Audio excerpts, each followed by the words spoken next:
Good afternoon. My name is Steve Phillips, and I am the Medical Director of the Sanford Center for Aging at the University of Nevada, Reno. And today's topic, slide 1, is Quality Payment Program. And maybe before I start, those attending, could you maybe share with me your interest in hearing about quality payment programs? Yes? I think the mic's open. Yeah, mics are open. I'm not sure if they have theirs. Oh, okay. Well, they can post a question, right? Yeah, you can submit a question through the chat function as well if you'd like.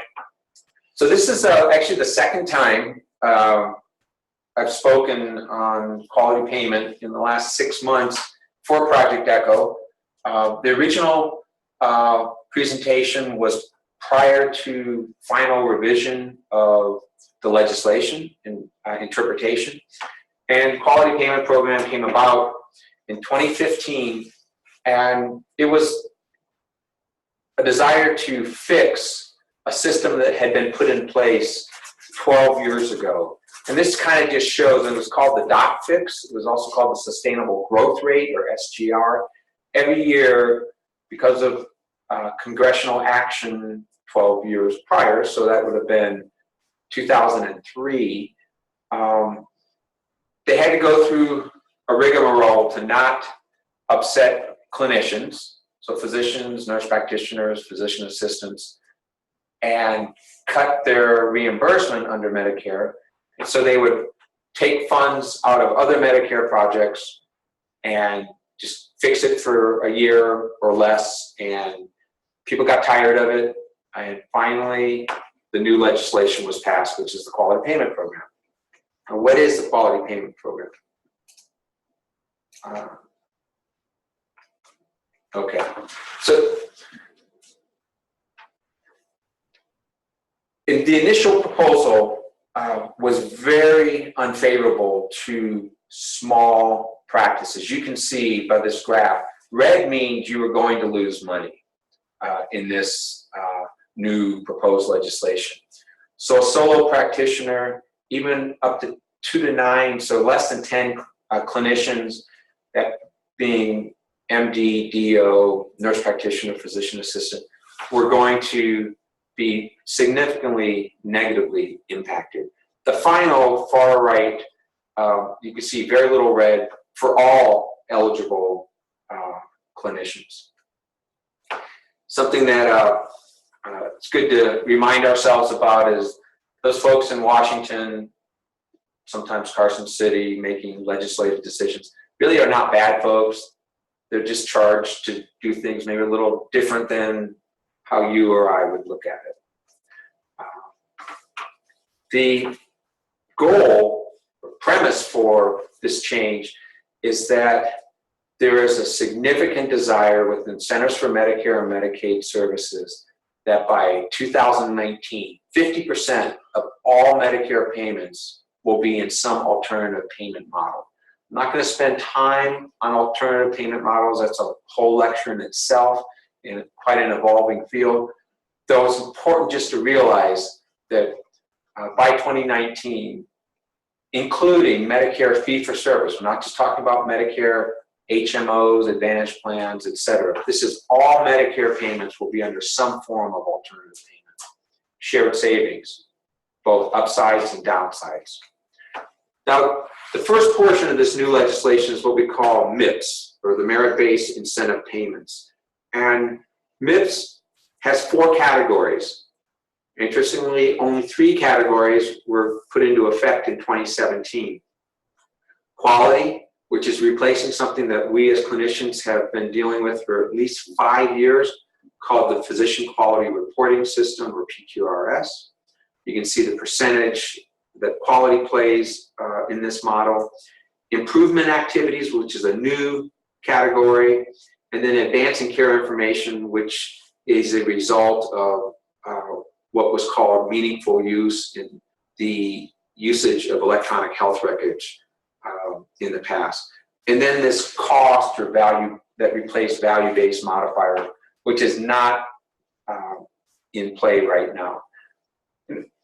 Throughout this slide deck, you'll see some very good, I think, references to further dive into quality payment program requirements and also the measurements that one can report upon for all of these aspects of quality, improvement activities, and advancing care information. That is way too much to cover in this time frame. In Nevada, it's safe to say that 95% of clinicians who are seeing Medicare eligible patients under fee-for-service payment will be in the merit-based program.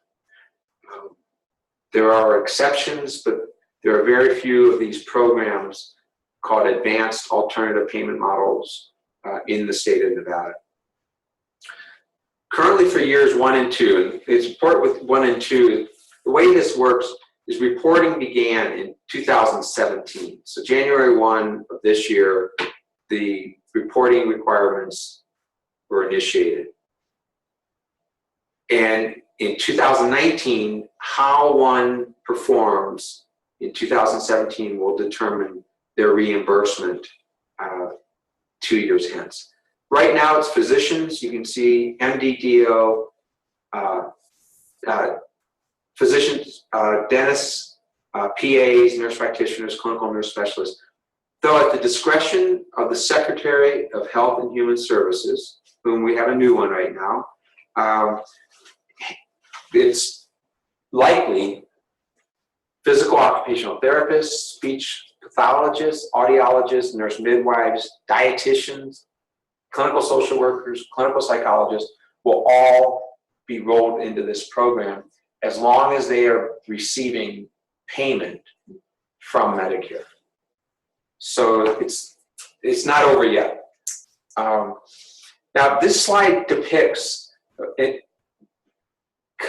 Reporting starts in 2017. In 2019, depending upon how one performed in the reporting process, you can see there's a very large swing. There could be neutral, so whatever Medicare is allowing in 2019, that's what one gets. Or for the really poor performers, there will be a -4% reduction in payment. For the really top performers, there will be a +4% increase in payment for all Medicare services billed under that clinician or that clinical group. You can see what happens moving forward in 2022. The potential swing is 18%, -9 versus +9. So it's something to be cognizant about. If not, for many, maybe even worried about from a reporting standpoint. This is just another way to look at these adjustments from a bar standpoint. Now, so that's MIPS.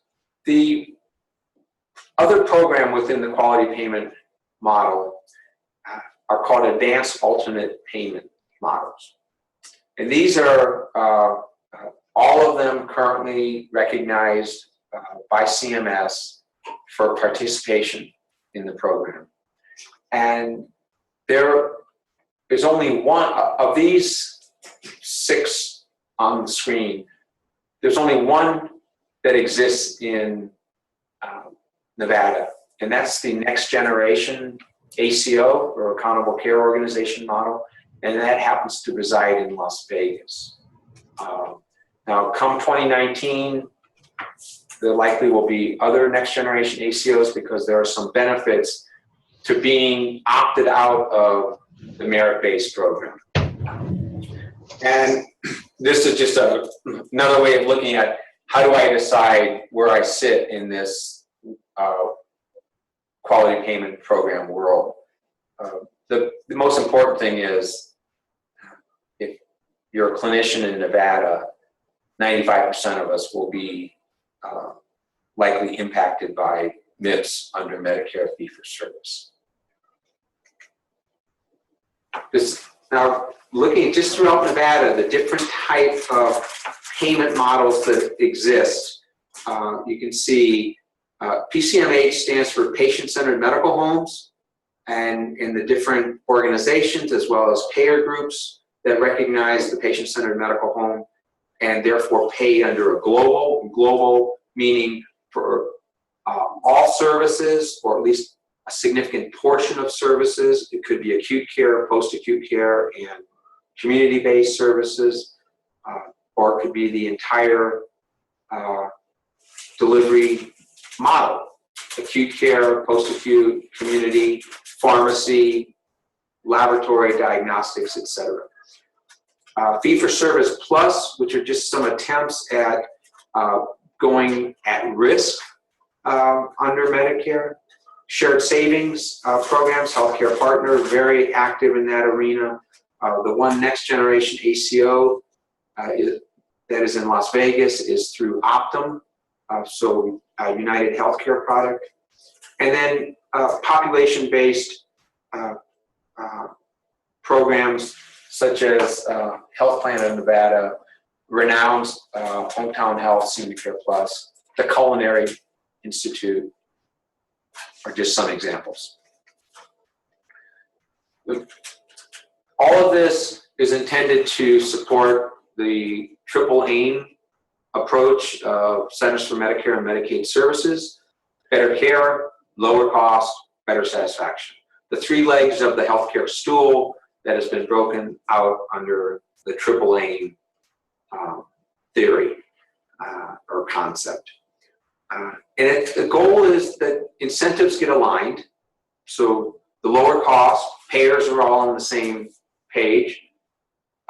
Providers are able to deliver the right kind of services and therefore achieving the desired outcomes. This is where value-based purchasing or value-added care comes into play. And the definition of value within healthcare is quality over cost. So the higher the quality, the lower the cost, the greater the value. The poorer the quality, the higher the cost, the poorer the value. And so that, and then that the patient truly is engaged and there's greater satisfaction. So as quality payment programs mature and as alternative payment models move towards a population health management construct, we will see greater access by consumers. Just like as consumers for our banking or airlines or car rental, this is the direction within healthcare. There are already some very good examples. Kaiser, any of you who may have family members, friends that are within the Kaiser system, whether it's commercial Kaiser or Medicare related services. My mom turns 90 in May, and she lives down in the Bay Area. She is on the computer at least twice a week, just corresponding with different providers within Kaiser through their portal. Or she gets blood work done. She gets notified that results of her blood work are available to be viewed. We will start seeing more and more of that. So, and we need to be prepared for it. Here is just a way of looking at, there will be winners, there will be losers within quality payment program, specifically under the MIPS model.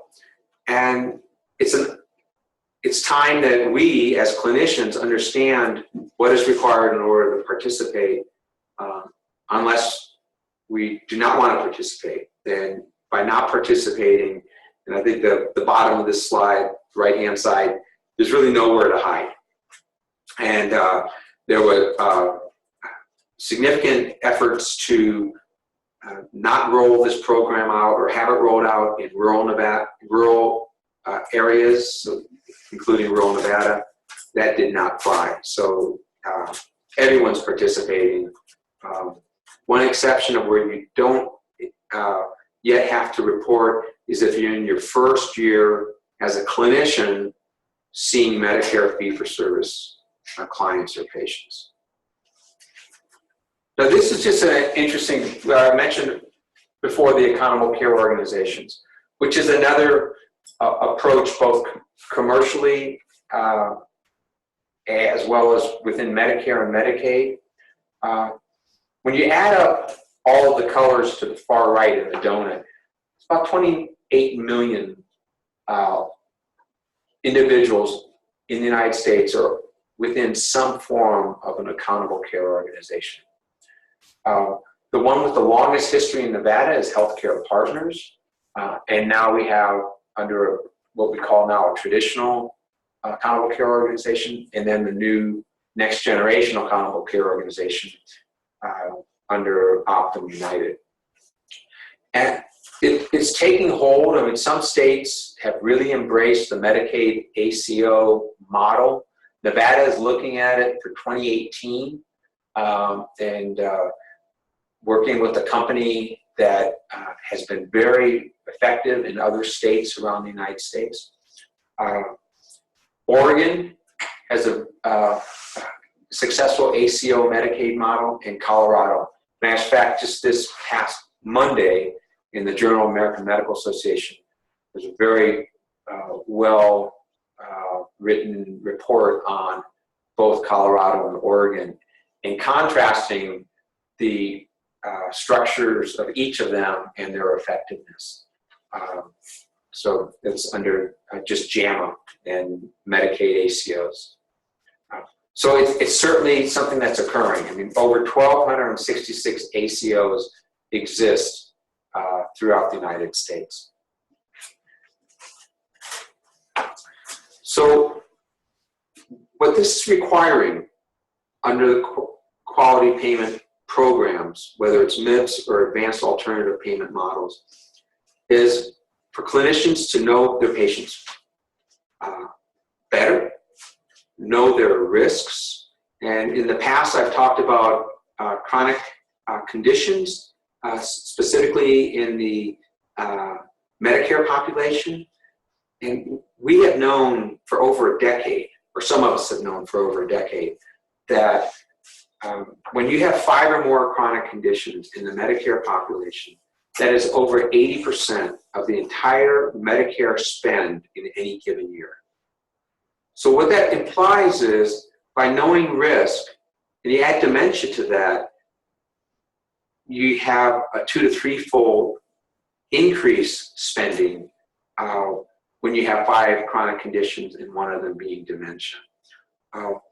What that means is we need to get smarter at how we use our resources to manage coordinated care for a Medicare population. This can also be said for a commercial population as well. Know the opportunities and the gaps of care. Gaps of care meaning that they have risks and they aren't yet being addressed. And as an organization, it's kind of like the SWOT approach: strength, weakness, opportunity, threat. I mean, know your capabilities, know your strengths, also know your weaknesses, and how you can therefore adjust your delivery or partnering. One of the interesting concepts, there's a white paper coming out February 25th or so. It was supposed to be today, the 15th, by CMS on primary care payment models for alternative payment. I happen to have had the privilege of being on the writing group, and it's very clear that there's more to maintaining the health of a Medicare population than taking care of their medical needs. So social determinants, partnering, and this is going to be huge opportunity in the next 5 to 10 years. Communities partnering with their behavioral health, social resources, and literally becoming part of the active treatment team, not just as an afterthought. Something that we in geriatrics have recommended for the past 30 to 40 years. So those are exciting things. So when I talk about weaknesses in most practices, most groups, it's being able to address social determinants, behavioral health within our patient population that we serve. Leveraging available resources, is bolded because I've got a few things just to put out that are really relevant to Nevada. We have some amazing resources that I hope everyone will start tapping into more and more. And then starting your plan and then continuous improvement, the plan, do,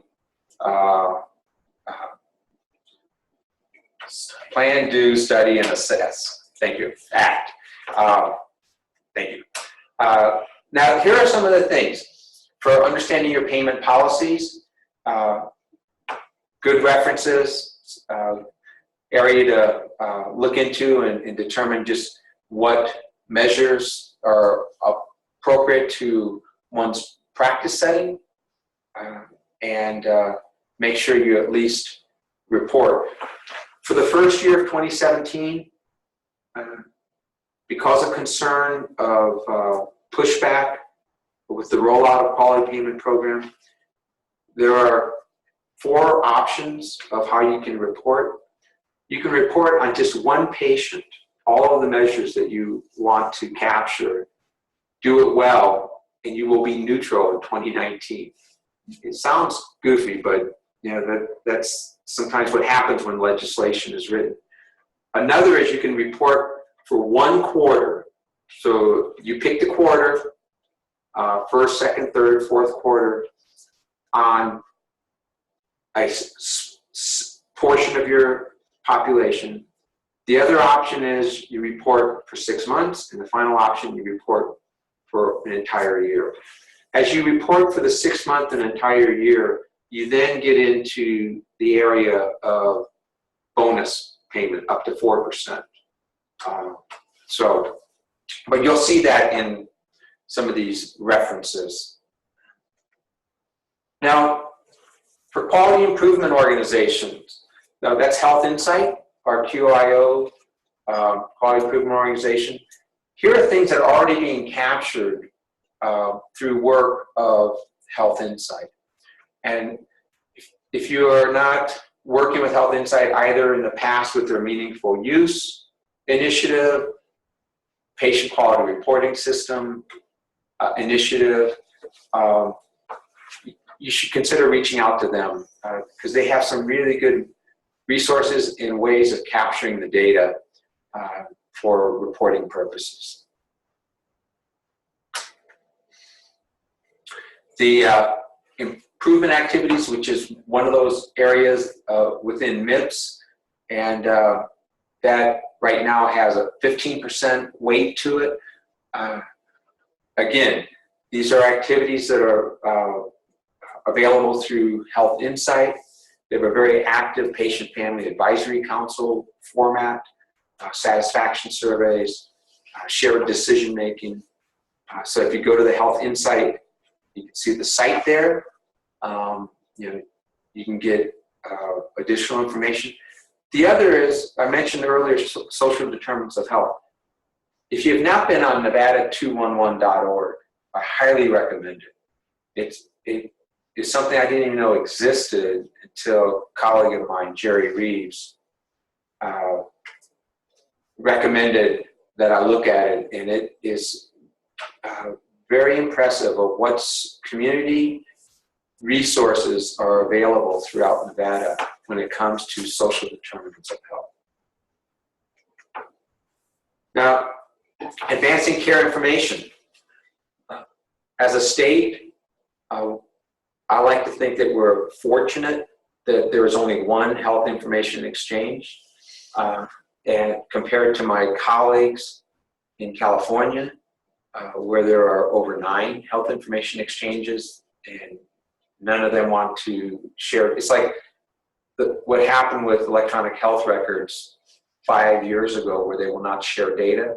Well, health information exchanges don't want to play nice either. Through healthynevada.org, right now there are over 2.5 million unique patient records or unique patients on the Health Information Exchange, over 100 million clinical records, and you can see how it's broken out: admission, discharge, lab results, radiology, summary notes, reports, all HIPAA secure. And it's very impressive. Every hospital in Clark, Washoe County, Carson Valley report into the Health Information Exchange. And the beauty is they can't limit. So one health plan or entity can't say my data can't be shared. It's an open portal to push data out without any filtering. So that is attractive when one might have certain interests over another payer type. This is how the holy grail, if you will, can look. And now I'm not saying currently through Healthy Nevada, and I do not sit on their board. I have no fiduciary interests with them, with the exception of saying my private practice, Geriatric Specialty Care, is one of the most active users of Healthy Nevada, and are able to pull down data on any of our patients between Elko, Minden, and Gardnerville, where we see patients. So it's a very active way, and this is something that we can start working on, improving just our access to data. Is there a question? Yes. Hi, my name is Patty. I'm a PA at Southline Medical Center in Yankton, and for this sharing of medical information, we have visiting cardiologists come to our facility, and they can't even get our own labs.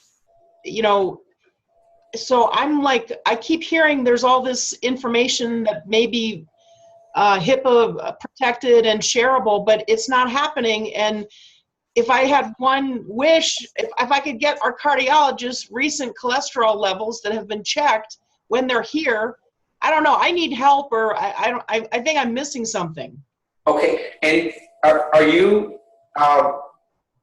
working at all with Healthy Nevada, the HIE? No, I mean, I personally am not. I just use our EMR or that we have here. Okay, and when you say lab, do you have a lab that is on site that's doing the cholesterol? Yes. And a cardiologist still cannot get it? Yeah, I've been told that we can't give any outside provider access to our entire database, because then they would have access to the patients other than our joint patients. You know what I mean?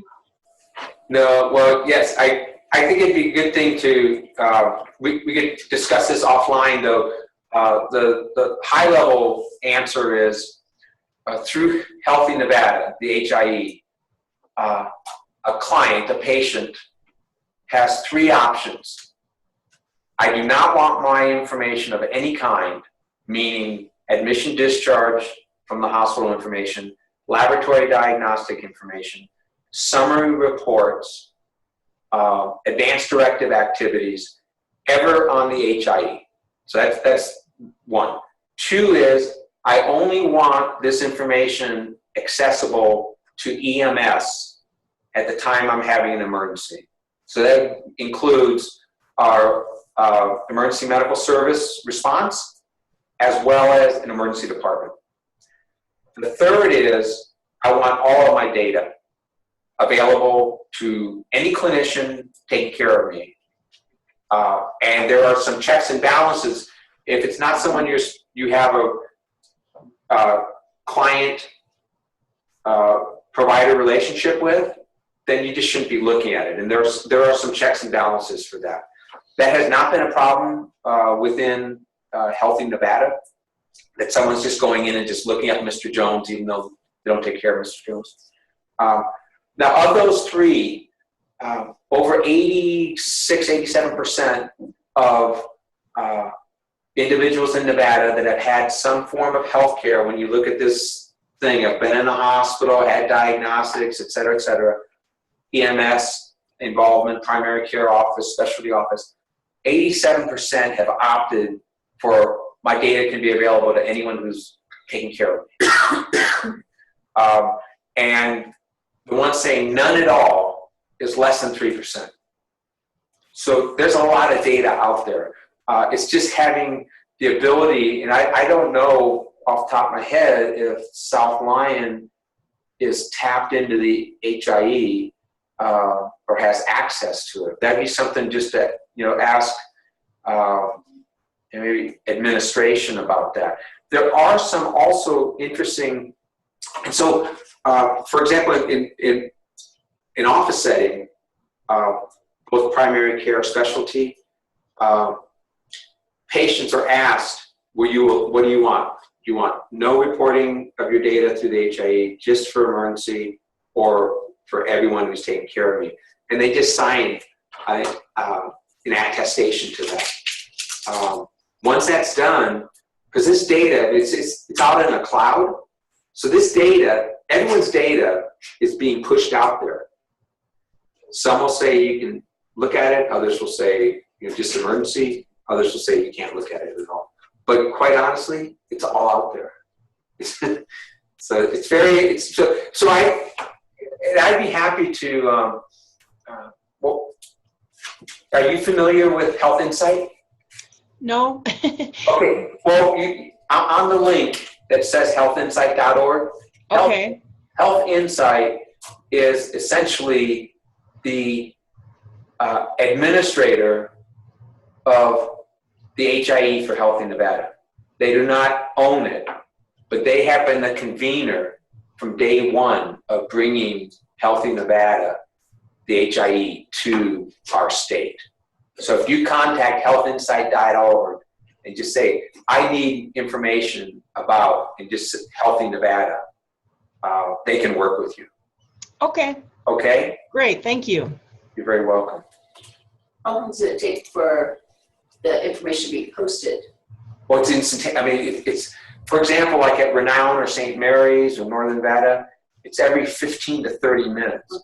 Data is just, and what we've been able to do through geriatric specialty care, since we were an early adopter and have become very supportive of the concept and also received some really great services from the HIE. Every night, every morning, 12:01 in the morning, our entire active patient database is sent up to the HIE, and that notifies them of if you have any information on any of our patients, bring it down to us. So the following morning, or that morning, we then have anything. And the reason we do it on a daily basis is in the area of geriatrics, people come and go, and so we just give them an active, at the close of business, this is our active patient database, and we're able to bring the data back down. So definitely reach out to Health Insight. Okay? Thank you. So I think that, just summary, payment reform, it's here. It's going to be a long process. This is not the final reading of the tea leaves of what it's going to look like from a quality payment standpoint over the next 5 to 10 years. We all need to be involved in it and be constructive, collaborative, and I personally feel that there's hope at the end of the tunnel. Anyone who was involved during the PQRS days of physician quality reporting or the meaningful use, you already have a foot up on this whole journey. And with that, any questions? I have a question. Okay. So this is really affecting those with Medicare. So are older adults who reside in rural areas at greater risk for not being able to have access to a provider? If their payment is going to go down, then providers might withdraw. I mean, I can kind of see a snowball effect. Right. So what's your comment on that, or the complexity of patients that they have, they're not able to navigate all the... Right, and that is a concern. So the question being, in rural Nevada, it goes back to the size of a clinical group. If they're less than 10, that's why things were loosened up, because at one time less than 10 providers in a group, 85% of those groups would have a negative impact. Because it's typical state and federal budgeting, or even local budgeting. It has to be neutral. So you have to take money away from someone to give other people bonuses. For at least right now for 2017, the majority of providers, even in rural, will do fine. As long as, the fact that just reporting on one, patient will at least allow you to be neutral. What will happen for 2018 and for 2019? Because every year that one has to report impacts how you get paid 2 years hence. So 2017 determines for 19, 2018 for 20, etc.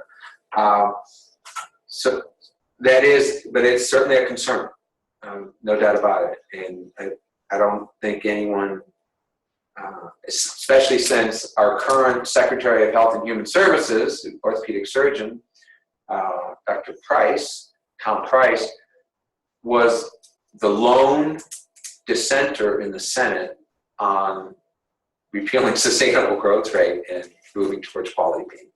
So who knows? But this is where we are right now. So, okay, well, if no other questions, and also if you don't get a response from Health Insight that is a meaningful, helpful response, then you contact me through Project Echo and with the geriatric clinic. I think your contact information on the last slide. It's on the last slide, that's true. And Patty, this is Troy. I'll share it with you as well. Oh, perfect. Yeah, because I'd be happy to, I know folks in high places with Health Insight, so I'd be happy to. And I really think it's so important, okay? So, all right. Well, thank you. Appreciate you participating. All right. Thanks, everyone. Just remember, we have tomorrow morning diabetes at 8 a.m., and then we'll have antibiotic stewardship at 12:15. Thank you. Bye-bye.